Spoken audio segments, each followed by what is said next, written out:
everyone! For today, I will be showing you how to do a table centerpiece. Let's start! What I have here is a pot, a piece of a styrofoam for the base of our flower, and some artificial flowers, some artificial leaves,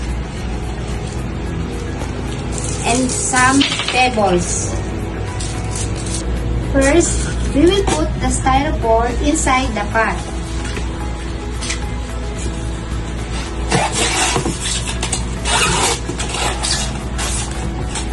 And now, we will put the artificial flowers. Just be creative in doing the centerpiece. Be creative.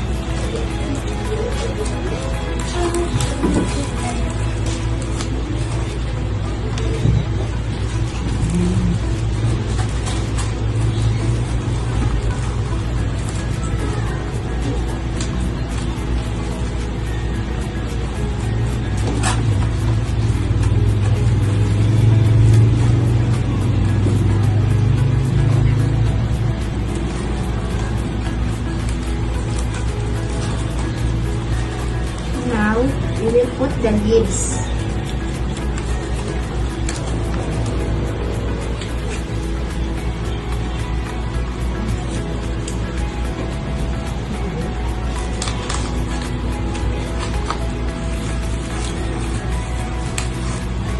And now, we will put some pebbles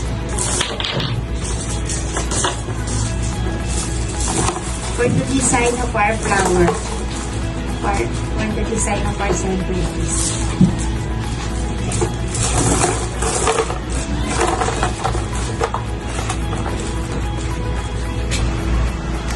And there you have it, our table centerpiece.